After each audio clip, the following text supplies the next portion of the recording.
오늘은 성령의 9가지 열매 세 번째 시간으로 화평의 열매에 대해 증거합니다.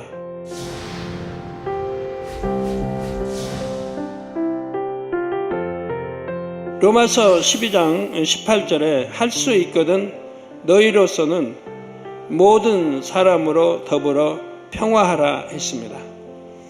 할 수 있거든 너희로서는 모든 사람으로. 저 사람은 내 마음에 안 맞으니까, 내 생각이 안 맞으니까,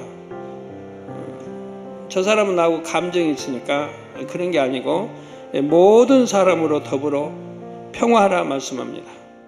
하나님을 믿는 자녀들이라면 모든 사람과 더불어 화평함을 쫓아야 합니다. 그러면 어떻게 해야 화평의 열매를 맺을 수 있을까요? 첫째, 하나님과 화평해야 됩니다. 하나님과 화평하기 위해 가장 중요한 것은 죄의 담이 없어야 한다는 것입니다. 사람 사이 화평하기 위해 하나님과 화평을 깨트려서는 안 되지요. 예를 들어 믿음이 없는 가족과 화평하기 위해서 우상 앞에 절하거나 주의를 안 지킨다면 어찌 될까요?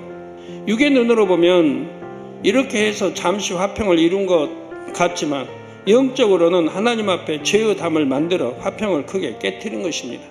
결국 연단과 시험 환난을 자초한 것이고 가족과도 참된 화평을 이룰 수 없지요. 화평의 열매를 맺으려면 둘째, 자기 자신과의 화평을 이루어야 합니다. 자기 자신과의 화평을 이루기 위해서도 악은 모양이라도 버리고 성결되어야 합니다. 마음 안에 악이 남아있으면 상황과 조건에 따라 그 악이 요동하죠. 그러니까 화평이 깨질 수밖에 없어요. 우리가 진리를 택해 행해나가면 결국 마음의 평안을 이룰 수가 있습니다. 그런데 어떤 사람은 하나님과 화평하려고 열심히 진리를 쫓아 행한다고 하는데도 자기 마음에는 평안이 없는 경우가 있습니다.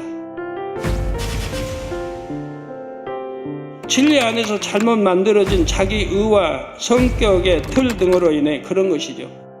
예를 들어 율법적인 틀에 너무 매여 있어서 마음에 평안이 없는 사람이 있습니다.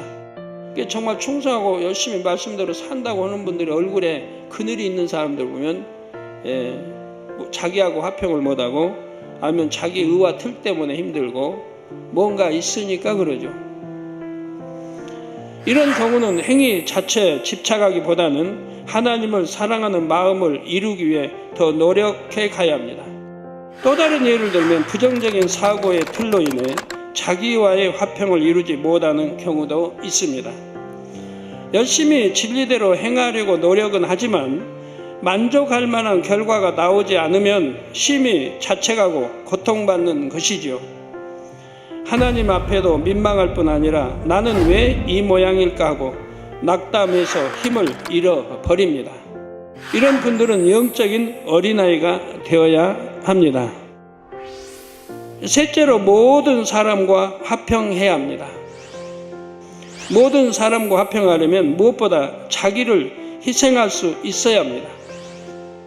다음으로 모든 사람과 화평하려면 자기 의와 틀을 주장하지 말아야 합니다. 이렇게 서로 간에 자기 입장만 주장해서는 화평을 이룰 수가 없습니다.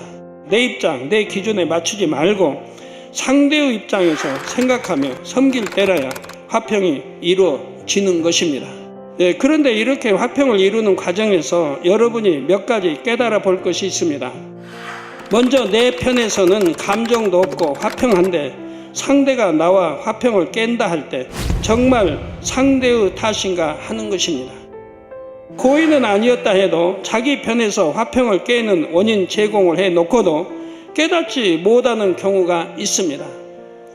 부지중에 상대를 배려하지 못하고 지혜롭게 못한 말이나 행동으로 상대의 감정을 상하게 만든 것입니다. 또 윗사람 입장에서는 나는 화평을 이루었다고 생각하지만 아랫사람은 힘들어하는 경우도 있습니다. 화평을 이루어감에 있어 여러분이 또 한 가지 깨달아 봐야 할 점은 참된 화평은 마음으로 이루어야 한다는 것입니다. 예를 들어 상대가 나를 섬겨주지 않고 인정해주지 않을 때 속으로는 서운하고 속상하지만 겉으로는 표현하지 않을 수가 있습니다. 그러면 자존심이 상해서 직접 표현은 못하지만 말을 돌려서 상대를 찌르기도 합니다. 은연중에 피해의식을 드러내기도 하지요. 때로는 상대를 이해함으로 화평한 것이 아니라 변론하다 보면 다툼이 생길까 염려하여 입을 다물어 버리는 경우도 있습니다. 저 사람은 악하고 자기 주장만 강하여 대화가 통하는 사람이 아니다 하면서 상대를 무시하는 마음으로 물러서 버리는 것이죠. 물론 드러내놓고 화평을 깨는 것보다는 이렇게라도 화평을 깨지 않는 것이 더 낫습니다. 그러나 참된 화평을 이루려면 진정으로 상대를 섬기는 마음이어야 합니다.